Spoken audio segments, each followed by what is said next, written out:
This is American History TV's Lectures in History podcast. This week, University of North Carolina Chapel Hill professor William Sturkey teaches a class about expanding rights in the 1960s and 70s, looking at women's liberation and the gay rights movement. So, the rights revolution today. Let's start with a little story. 1963, this woman, Sherry Finkbein, which is a pseudonym, it's not her real name, was featured in a Life magazine article. You see her up here from the article. The story was about a choice that her family was facing. She was pregnant. Her husband had recently traveled to Europe where he acquired a drug called thalidomide. So thalidomide, which you see here behind me, had not been approved for use yet in the United States of America, but it was available in many European countries. It was used to treat a number of different things: anxiety, insomnia, and nausea. Nausea here is key. So women began taking it to alleviate morning sickness. And Sherry Finkbein's husband had been in Europe. He had acquired some of these pills and brought it back home for her. Obviously, he knows she's pregnant. And she takes about 40 of them early on in her pregnancy. Finkbein and her husband did not know that thalidomide causes birth defects. But then she read an article about the drug. She found out a little bit more, and she called her doctor. And she started to learn more about what thalidomide can do.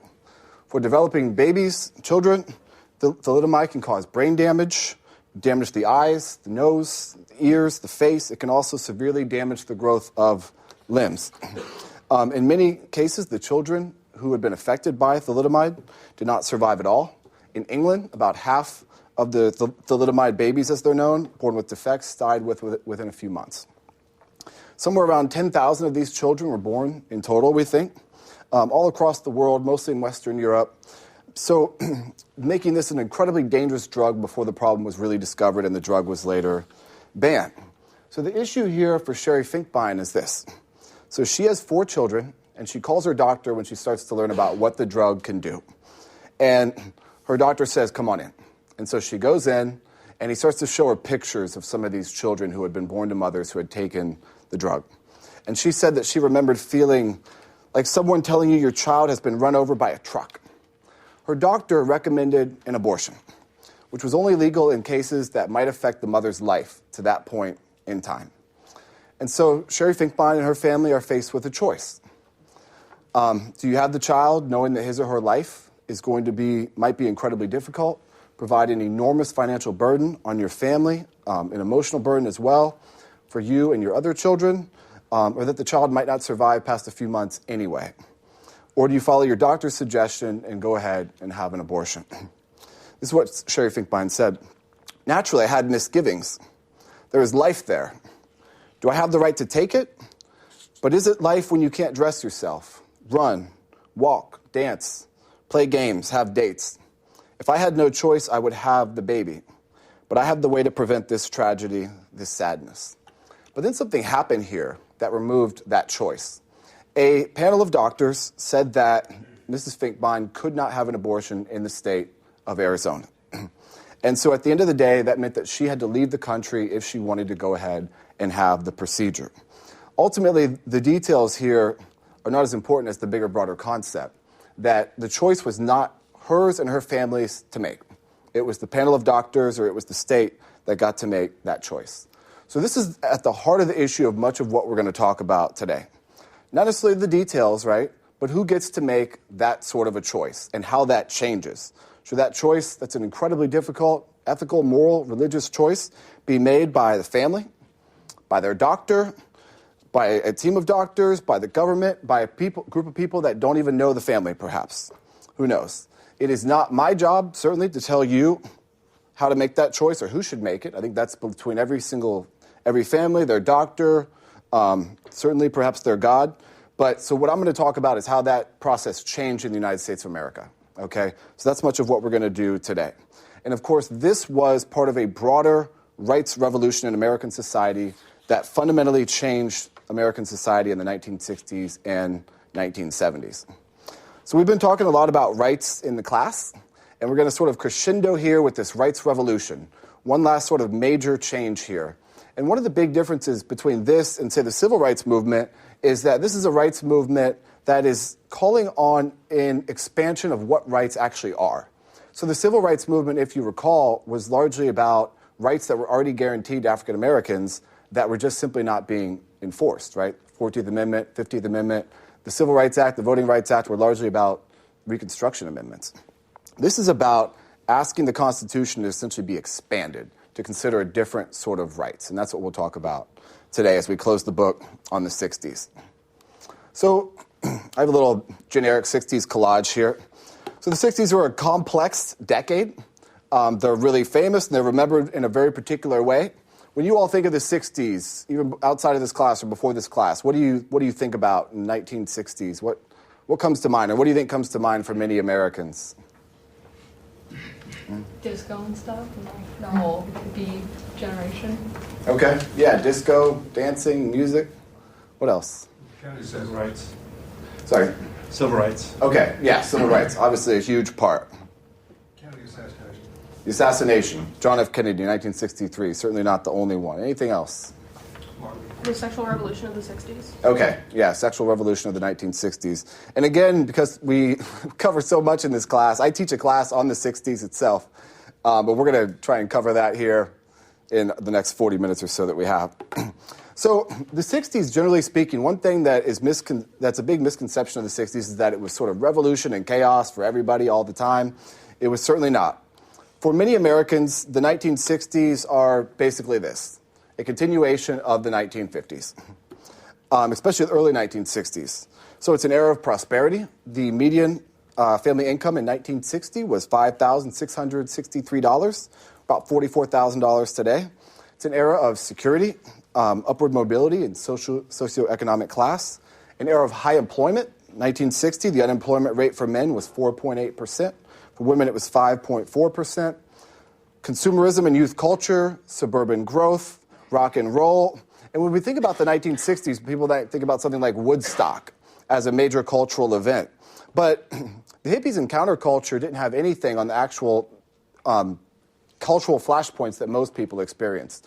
The three highest grossing films in the 1960s, The Sound of Music, 101 Dalmatians, and The Jungle Book. You all have seen many of those movies, right? Disney dominates the 1960s because all the baby boomers going out wanting to go to movies. A lot more people saw The Sound of Music than went to Woodstock. But of course, as we've talked about, the 1950s did not work for everyone.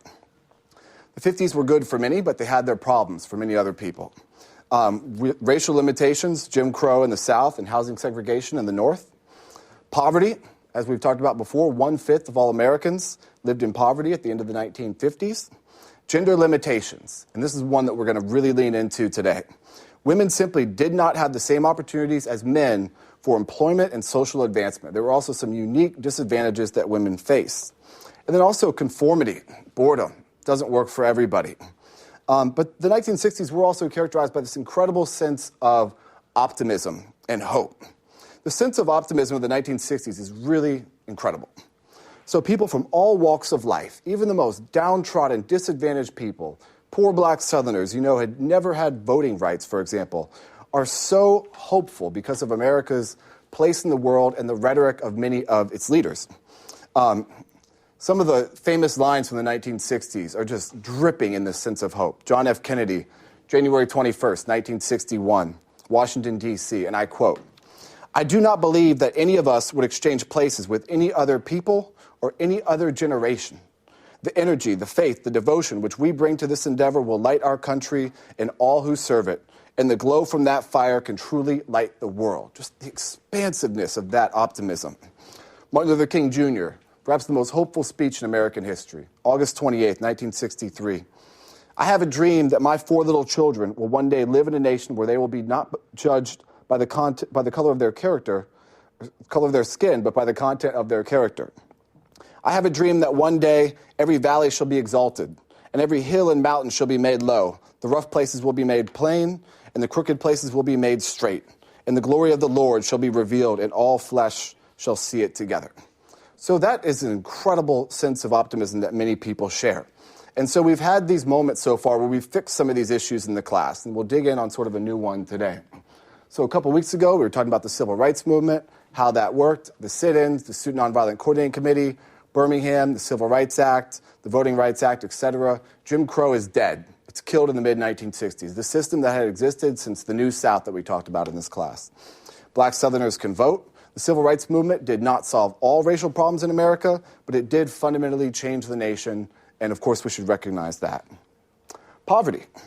This great society, Equal Opportunity Act, Medicare and Medicaid, help people that are susceptible to falling into deep debt because of their health care costs. We get housing grants, Higher Education Act, which of course affects all of you today. The poverty rate declines rapidly in the 1960s. For some groups, the 1960s is the definitive moment of the decline of poverty in the history of America.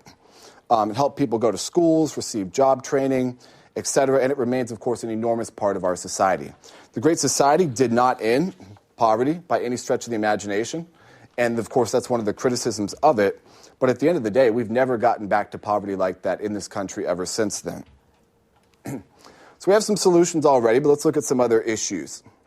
And one that we're going to focus on today here are gender limitations, right? Especially gender limitations for women. So we talked about this in the 1950s, right after the midterm. Women's domestic roles. Do y'all remember the kitchen debate? What was that kitchen debate about? Remember Richard Nixon, Nikita Khrushchev? What's the whole point of the kitchen debate? What's up with women in the kitchen? I was talking about how in America the woman's place belongs in the kitchen, and how like each appliance and like products kind of like describe her like identity in an American household. Okay. Yeah. Anybody else want to add to that? Yeah. I also focused on how in America the children were at the forefront, like the women were able to offer the children a safe place and educate them.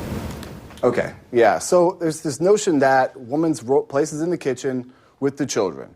And as benign as that might seem in some television shows and all of that, there's some real serious results here. There are some real serious problems. Look, it's sheer sexism in some case. A lot of people believe that women lack the intelligence, the talent, or even the emotional stability to perform many of the same jobs as men. That women basically need a man to take care of them and manage the broader parts of their lives. And then that also they really don't have a broader role in society outside of rearing those children in the kitchen. And so, again, they have real consequences here. It's not just sort of a moderate inconvenience, oh shucks, I can't go to law school because I have to have the baby. But it's real discrimination that limits women's freedom and affects the outcome and potential of their lives. Just some examples. In 1960, a credit card company could refuse to give a woman a credit card simply because she was a woman. If you have a credit card in your pocket today, it was not always the case. Women could not serve on juries in every state. You could not get birth control in every state. A woman could be fired from her job for becoming pregnant. Women could not go to many Ivy League law schools. Yale and Princeton did not admit women until 1969. So consider the opportunities that all the men that go to those schools get, that women are just instantly blocked from. All those career paths, whatever that might be.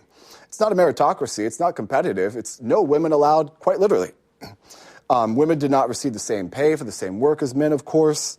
In many states, women, by legal definition, could not be raped by their spouses, and they also could not unilaterally divorce their husbands. That means that legally, many women did not have recourse for a bad or dangerous marriage.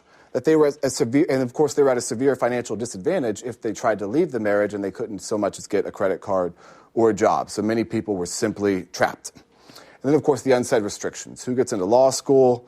Who gets to become a doctor? Who gets promoted? Just this general outright sexism that limited women's ability to rise in society in the same way as men. And so, of course, many women, especially at this moment when we have this generational shift, these baby boomers coming up, being told that there is just endless possibilities for all of you, they just want better lives. They don't want these artificial restrictions placed on their lives. They want better opportunities than their mothers had had. So, in response to these limitations, progressive women in the 1960s launched a civil rights movement of their own, largely understood and called second-wave feminism, also referred to as women's liberation movement. So we often call it second-wave feminism because the first wave occurred during the progressive era, of course, the female dominion. We've talked about many of the changes that occurred in the 1910s. Second-wave feminism is largely inspired by the civil rights movement. The civil rights movement inspires a whole host of movements that come after it, okay? People see what people like Martin Luther King Jr. are doing, and they say, okay, we have a problem with our group too. We're going to launch a similar movement. So they used many of the same tactics: sit-ins, boycotts, marches. In fact, many of the leaders actually were part of the civil rights movement before then joining the women's liberation movement. But of course, again, the idea of rights here is a little bit different. One thing that's different is that they seek to expand the idea of rights, not just say, be true to what you said on paper, like Martin Luther King Jr. said, but actually, no, these are rights that women should also have, even though they're not explicitly guaranteed in the Constitution already. So they build upon the leadership of older women's activists, but they're really sparked by this injection of new energy, right? These baby boomers, this new sort of generation. And this movement begins in the early 1960s and lasts roughly through the late 1970s. Of course, you could argue for days with people about when it actually ends, if it's ever over, et cetera. We don't really have time to get into that right now. But so the broad goals of second wave feminism are this, and they're pretty ambitious. So reproductive rights, end employment discrimination.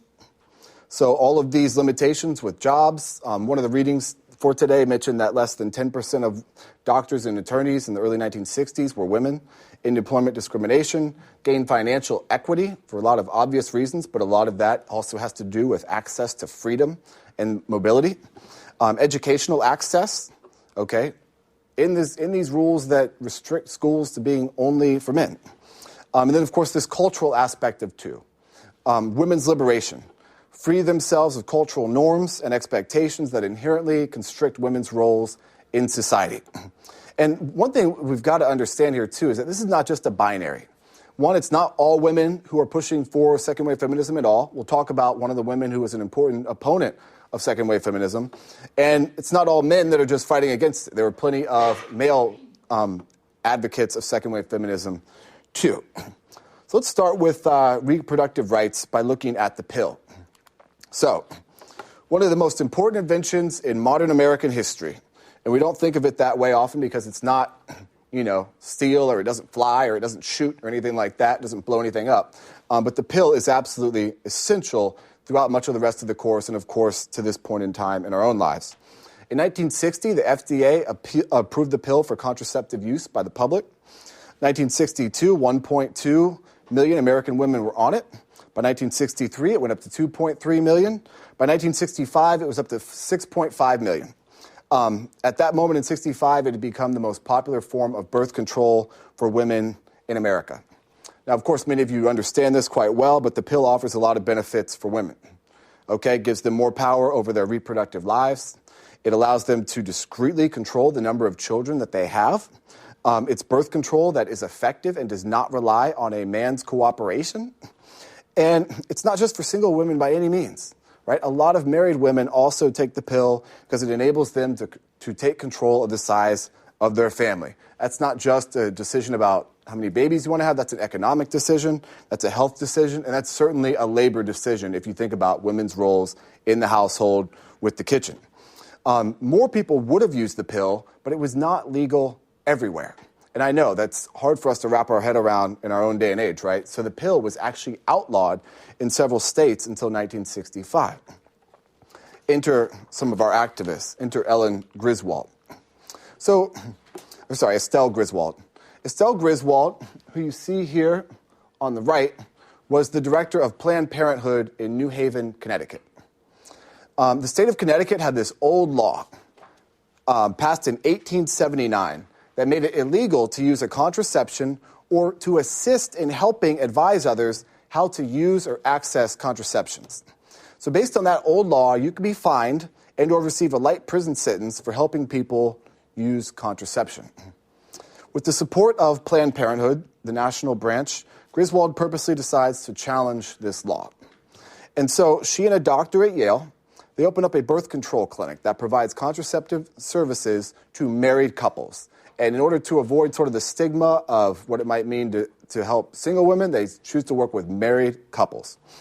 So they are, of course, charged with violating the Connecticut state law, and then they decide to challenge that ruling based on the constitutionality of the law. Goes all the way up the ladder, goes all the way to the Supreme Court, and in 1965, the Supreme Court rules in the favor of Estelle Griswold and her colleagues in Griswold versus Connecticut. The ruling is largely based on the Ninth Amendment to the Constitution, although a lot of other amendments are invoked as well. But it's about individual rights. This is what part of the Ninth Amendment says. The enumeration in the Constitution of certain rights shall not be constructed to deny or disparage others retained by the people. Basically means that rights that are implied but not stated can also be rights. So the thinking behind this whole logic of deciding Griswold versus Connecticut is that it's individual couples should have the freedom and the right to decide whether or not they are going to use contraceptives. Not the state government and not the federal government. It's about private family life. That's who gets to make the decision. And so it's a major victory in terms of access to contraception. It prevents states from forbidding the use of the pill, gives women, married and unmarried, greater access to birth control, and it also serves as a forerunner to Roe v. Wade, which is, of course, much more famous. In 1970, a woman with the fictional name of Jane Roe filed a lawsuit against Henry Wade, the district attorney of Dallas County, Texas, over the anti-abortion law in that county. Before Roe, abortion was, as I mentioned at the start of class here today, was widely illegal unless you could have a panel of doctors essentially write you a note or approve of an abortion in cases that were needed to save the life of a woman. So that does not mean, of course, that women did not have abortions. Women with access to doctors had abortions off the books.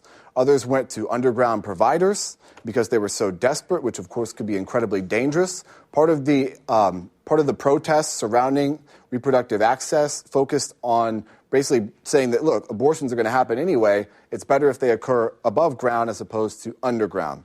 We know throughout the course of American history that women are going to have abortions. It's just going to happen whether or not there's an open market for it or not.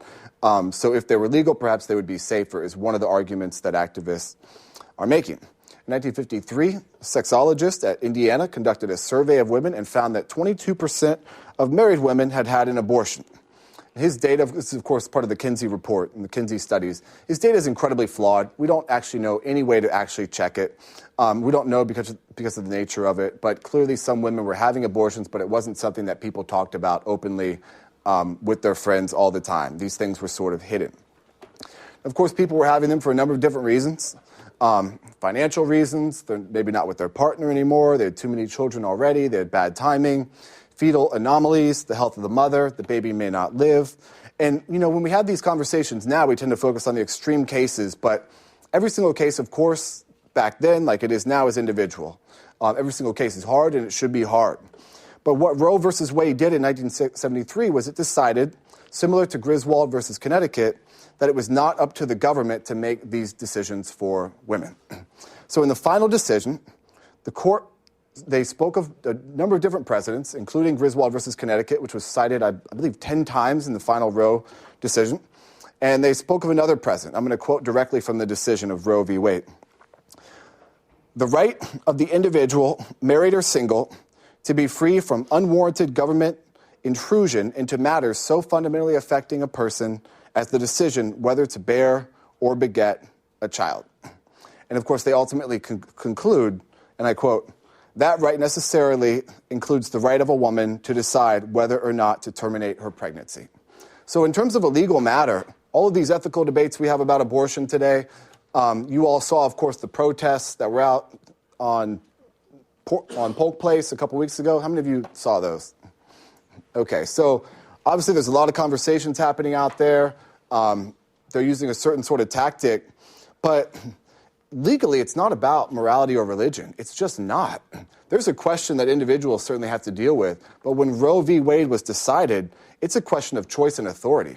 It's a question of who gets to make this incredibly difficult choice. Who has the authority to make this incredibly difficult choice? So it's not about what those people think.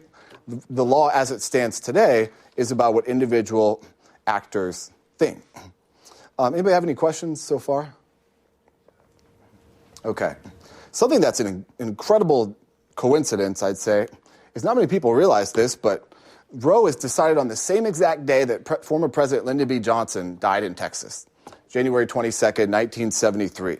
So here's the headline for the Washington Post on that particular day. Lyndon B. Johnson dies at 64, and then Supreme Court allows early stage abortions. And of course, they're also talking about the Vietnam War at the same time. Pretty big news day. So let's move on to employment discrimination. So the 1964 Civil Rights Act, when it was passed, to sabotage the act, a couple of legislators who were against the act decided to insert a gender clause, thinking that that would sort of cause a lot of people to basically not vote for the act. That backfired. The act got passed anyway, but it also, in terms of what it did for race, which we've talked about in the class, it also made it illegal to discriminate based on sex, okay? And so initially, a lot of women's organizations are pretty optimistic that this will be enforced. But when it is not, of course, a group of women in 1966 found an organization called the National Organization for Women. So now, NOW is founded in June of 1966 at the third annual Conference of Commissions on the Status of Women in Washington, D.C. By its first major organizational meeting in 1966, it was still pretty small, just had about 300 members, but by the early 70s, it had grown to roughly 40,000 members. And NOW's primary purpose is to create pressure to pressure local governments and the federal government to enforce Title VII of the Civil Rights Act, okay, which made it illegal to discriminate based on sex as well as race. So there's this legislative basis there already, right? You can challenge the law based on what you already know is going on. They just have to go out and sort of prove it. So they're going to fight legally for women in terms of job discrimination, housing discrimination, college admission discrimination, and so on and so forth. So even beyond that, they expand more fully. They are lobbyists, they deliver speeches, they take part in demonstrations, they vote, of course, they conduct boycotts, and they invoke politics to make sure that Title VII is enforced. One of the first things that they do, and they're pretty successful right away, is they help fight sex-segregated help wanted ads in local New York City papers. So a lot of the help wanted ads would say, we want a man for this job, we want a woman for this job, quite explicitly discriminating. And they helped fight against that and got that removed from the New York City papers. They're also the first national organization to publicly endorse the legalization of abortion. In 1968, NOW member Shirley Chisholm becomes the first black woman elected to Congress. But most of their contributions are sort of after the 1960s. The Equal Credit Act, Title IX, proving employment discrimination. They win thousands of women back pay, that sort of a thing. But they're this big sort of watchdog against gender-based job discrimination, and they're a vanguard of second-wave feminism. So second-wave feminism also has a number of sort of cultural and intellectual goals. And there's a whole series of different protests where people show up to talk about different things happening in society that are problematic for women. Okay, they want to expand this idea of women beyond not only just sort of homemakers, wives, mothers, that sort of a thing, but also beyond that of just sheer sex objects. So here's an image of women protesting outside the 1968 Miss America pageant in Atlantic City, New Jersey. So this pageant, of course, is going on. You all have seen Miss America pageant. You understand what it's largely about. There's different talent contests and all of that, but a lot of it is, the women march across stage in a variety of outfits. And so these women showed up in 1968 to protest. What do you all see here in terms of their protest and sort of this tactic? I wonder what you all make of that. What's the argument here? They're emphasizing the dehumanization of women that the Miss America perpetuates. Okay, yeah. Other observations? What do y'all make of this?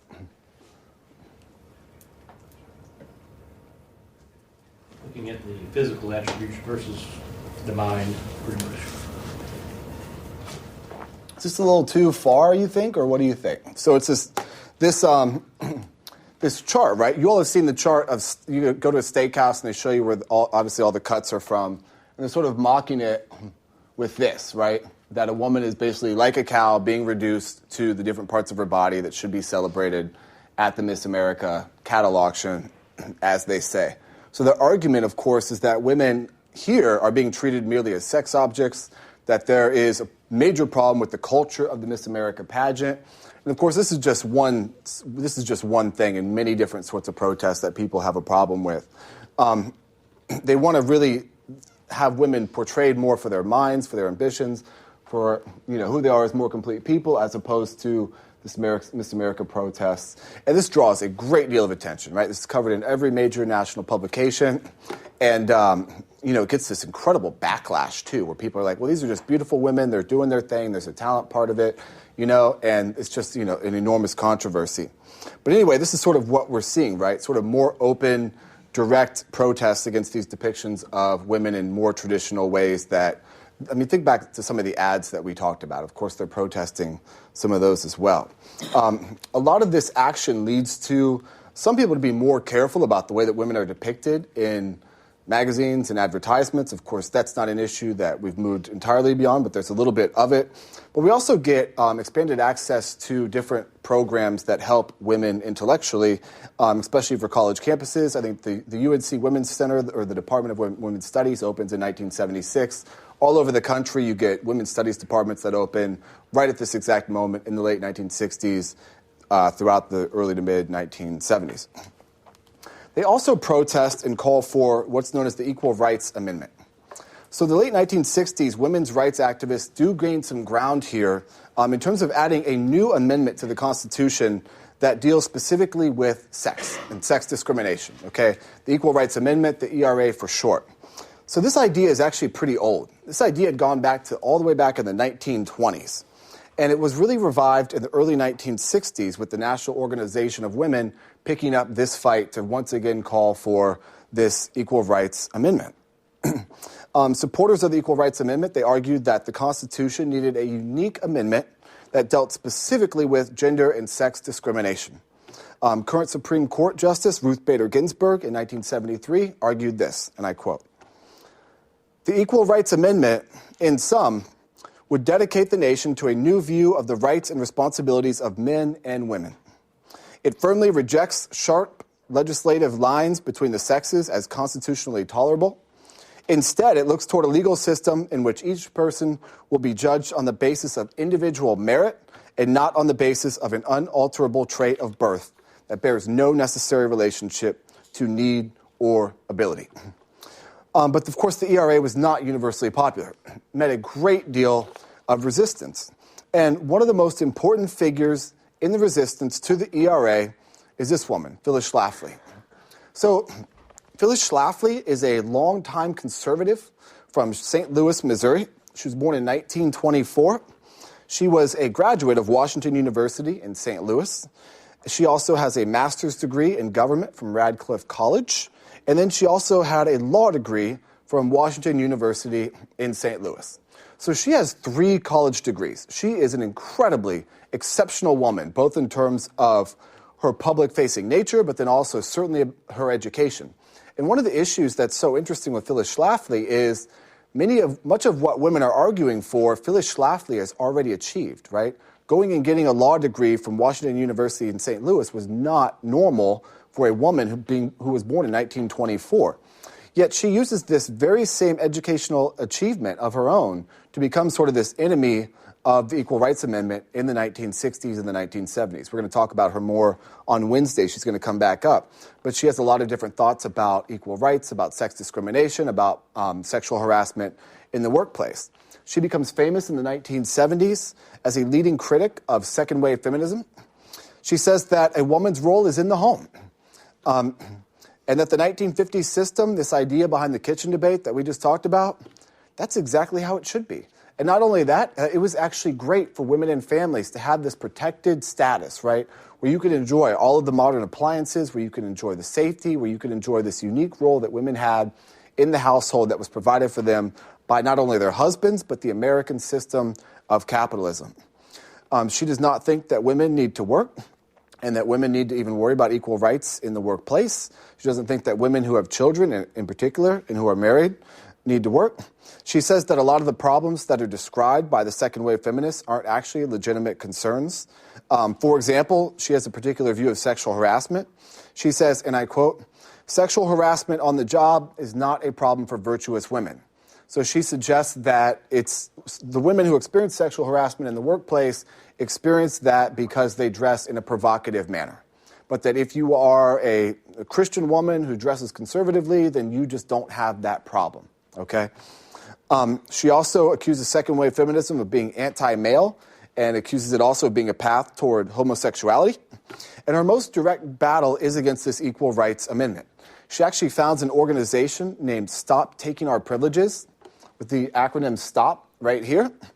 And she argues that women, again, have this protected status and that the Equal Rights Amendment would undermine this status in the country. She says it would expose women to the military draft, which would also in turn make the American military weaker. She says that it would hurt families by nullifying widows' benefits and lead to gender-neutral bathrooms, one of her predictions.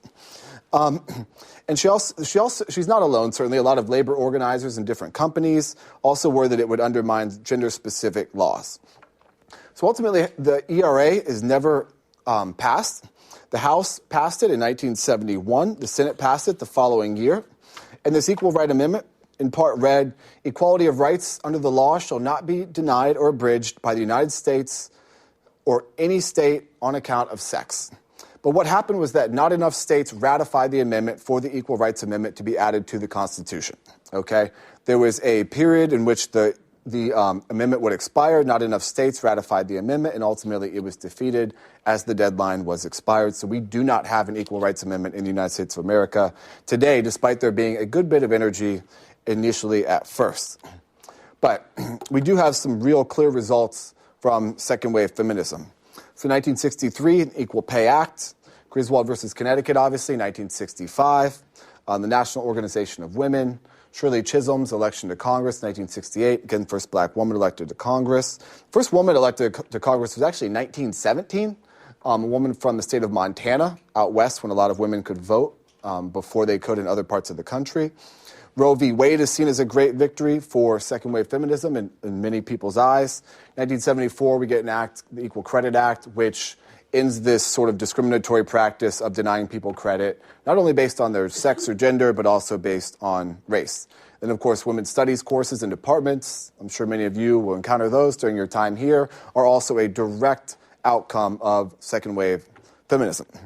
But of course, as you all know, this does not solve every single problem that women face in our society, but it is sort of a major leap forward at this moment that a new generation is emerging. One of the things that I think is so interesting and instructive for our own society today is the way that this conversation is still happening. And so the fight for the Equal Rights Amendment itself is not over. This is a picture from a march of 2017. Okay, there are marches all over the country this year, next year, so on and so forth, where people are still calling for this Equal Rights Amendment to be added to the Constitution. Of course, like I said, this goes back to the 1920s, but it really picked up in the 1960s, and people are still calling for it. Of course, women in recent years have organized to participate in activities at levels that we have not seen since the 1960s. Most notably, January 21st, 2017, somewhere north of 5 million people participated in the Women's March across the United States of America. We'll talk more about that, but I just want to talk about it in the scope of the 1960s. It's a direct continuation on some of the things that people were advocating for in the 1960s. Reproductive rights, this ERA, job discrimination, the pay gap, that sort of a thing. So many of the same issues, even though there were some victories, people are still fighting for those things today. And I think the most interesting thing perhaps about recent demonstrations is the size. And again, we'll talk more about why this happens. But the Women's March that occurred on January 21st, 2017 was the largest civil rights demonstration in the history of the world. Okay? So it's a pretty big number. It's obviously in the news all over the place. We have over almost 130 women in Congress now. We'll get back to this more as we get toward the present in the class.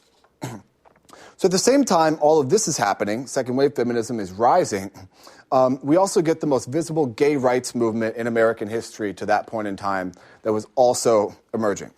So we haven't talked a lot about it, we just haven't had the room in this class, but homosexuals and transgender people had been severely repressed for the entirety of American history, as you all know. Some specific details. So homosexuality was often seen as an illness or a crime. You could be whisked off to a psychiatric hospital or thrown in jail for being suspected of homosexual activity. Homosexuals were often classified as sexual deviants, along with child molesters and rapists. Homosexuality was actually designated a mental disorder by the American Psychiatry Association. In all states, sodomy, which directly targeted homosexual behavior, they thought, was illegal. In some states, oral sex was illegal. There was also specific legislation targeting homosexuals. And then, of course, there's the discrimination. LGBTQ people experienced severe discrimination all over parts of society in many of the same ways that women and African Americans and people of other minority races had. 1953, the Eisenhower administration actively barred gays and lesbians from all federal jobs. The FBI actually kept a list of people that it knew or suspected to be homosexuals. LGBTQ people were subject to employment and housing discrimination. And, of course, they were constantly harassed, police raiding gay bars, beating people up, arresting them. And, of course, these folks were subject to extraordinary violence. If you were gay, you really couldn't live openly in many parts of America. And people tended to congregate in cities such as New York or San Francisco, where they would have a more close-knit community. So on June 28th, 1969, police entered a gay bar named the Stonewall Inn in New York City. And the police were there to raid the bar. This happened all the time, all over the country. Police raiding gay bars for various reasons. They'd usually beat people up. Sometimes they stole money, confiscate some of the booze, that sort of a thing. And this sort of behavior is happening at Stonewall on June 28th, 1969. They're sort of strong-arming this woman who is a lesbian. And she basically says, you know, what are you all going to do about this? Can I get some help here? And the patrons of the bar start to openly resist the police officers, right? They don't necessarily, you know, pull out guns and point them back at them, but they start to resist the arrests. They start to try and escape out into the streets. They start to push back on the police officers. And as one patron observed, and I quote, "We all had a collective feeling like we'd had enough of this kind of shit." The uprising lasts for several days, led to a general resurgence in gay rights and visibility. So it's huge news all over the country. It's not the first of these by any stretch of the imagination. There was actually something similar that occurred in San Francisco in 1966. But it has this heightened awareness because of this cause that it lends to gay rights. Things that start to happen in the months immediately after the famous Stonewall uprising in 1969 is there's this whole wave of activist pro-gay newspapers that start in different cities across the country. We get different organizations such as the Gay Activist Alliance within a few months. The following year, the first Pride parades, New York, Chicago, San Francisco, they occur on the anniversary of Stonewall. And so part of what's happening here is that it's this sort of gay rights movement that had existed, but it was a bit more dormant, right? It was not a community that always knew who each other were. It was very dangerous to be a part of it, but it's sort of becoming more out in the open after Stonewall especially, right? It's exposed to much of the rest of America. And what we have here are so many allies start to participate, especially in pride parades and marches. And then we get a bunch of firsts that occur in the 1960s, but then especially in the years after Stonewall. We start to get openly elected gay officials. The first one is in Ann Arbor, Michigan. Of course, Harvey Milk's famous campaign for city supervisor of San Francisco. In 1975, a gay rights bill is actually introduced into Congress. It fails. We still don't have something quite like that today, but it's introduced in Congress. 1974, the American Psychiatric Association changes their conclusion that homosexuality is a mental illness. 1974, the American Psychiatric Association says, okay, homosexuality is not actually a mental illness.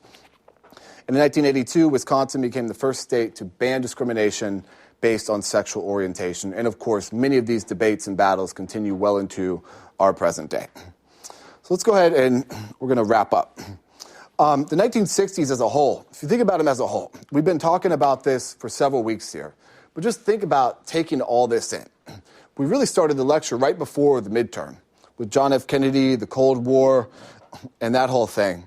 But it is this era, even though it is sort of benign and pretty stable for most people, it's this era of incredible dramatic change. America looks so much different on the other end of the decade. And we've talked about a lot, the civil rights movement, Great Society, Vietnam War, all the massive protests, women's liberation. We didn't have time in this class, but there's all sorts of different power movements, okay? Different groups who had not had their sort of goals satisfied by the civil rights movement start their own sort of power movement. And it's not just black people. Black power is the most famous one. We also get an American Indian movement, red power, yellow power, Asian American movements in California, brown power, Hispanic movements all over the West especially. all sorts of new freedoms that people gained throughout the 1960s. This issue of counterculture. We didn't talk about hippies a whole lot in this class, but you all know the sort of essence of what the hippies are. For most people, it's just sort of growing your hair out longer and wearing colorful clothing. For other people, it's taking acid, and riding around on a Technicolor bus and threatening to infect entire water supplies with acid. But then, of course, there's all this sort of chaos and confusion, and it's not quite as benign and peaceful as many people remember the 1950s to be. And then, of course, there are the deaths. As Paul mentioned, President Kennedy shot and killed in 1963. All the people killed fighting for the civil rights movement. We talked about the 4 little girls in Birmingham, the 3 missing workers in Mississippi, and then, of course, all of the people killed in Vietnam, the American soldiers, the innocent Vietnamese civilians. All of this, people are consuming just incredible quantities of death in the news all the time. On April 4th, 1968, Martin Luther King Jr. is shot and killed in Memphis. And on June 6, 1968, Robert F. Kennedy, John F. Kennedy's little brother, who had announced a run for president against the sitting president, Lyndon B. Johnson, was killed in California while campaigning for president. I just want to share, as we get down to the end here, I just want to share with you a letter written by one North Carolinian to his senator in the summer of 1968, just 12 days after Bobby Kennedy was shot in California. It's written by a white man, father of 5 from North Carolina. And I quote, "I'm sick of crime everywhere. I'm sick of riots. I'm sick of poor people demonstrations, in parentheses, black, white, red, yellow, purple, green, or any other color, exclamation point. I'm sick of the U.S. Supreme Court ruling for the good of a very small part rather than the whole of our society. I'm sick of the lack of law enforcement. I'm sick of Vietnam. I'm sick of hippies, LSD, drugs, and all the promotion the news media give them," end quote. And so a lot of people at the end of the 1960s are wondering, well, whatever happened to this? If you recall, when we started after the midterm, Richard Nixon, end of World War II, coming home, comfortable house, comfortable life, wife, children, dog, whatever happened to this? And so what we're going to see is largely a backlash to the different changes of the 1960s, some more specific than others. There are certainly parts of the 1960s, such as the revolution and the end of Jim Crow, that people accept, but there are other parts, such as Roe versus Wade and a lot of second-wave feminism, that people simply do not accept. So on Wednesday, we will pick up here with the 1968 election, where we get another third-party challenger. Guess which one it is? Guy with the stars and the bars there. The Deep South once again leaves, says to hell with the Democratic and Republican parties, and goes after another third party. We'll talk more about that on Wednesday. Okay, any questions? Got a comment. My wife graduated from high school at 62. She could not apply to Carolina because of her gender. Wow. What made, this is just going off of the 60s, not necessarily this lecture exactly, but what made the Vietnam War in like the late 50s not as, I guess you'd say, severe as it was taken during the 60s? So just the number of troops that the U.S. had going. The draft wasn't fully instituted really until like 1965. And so there were a lot of advisors. The United States had people in Vietnam. That book, The Quiet American, that Graham Greene book, I don't know if you all have ever heard of that, but the CIA was in Vietnam. But the sheer number of people going meant that it didn't command a lot of people's attention in the way that it later did. Anything else? All right, great. I will see you all on Wednesday. Thanks for listening. Please rate, review, and subscribe to this podcast wherever you get your podcasts. We would love to hear from you. You can email us at podcasts@c-span.org.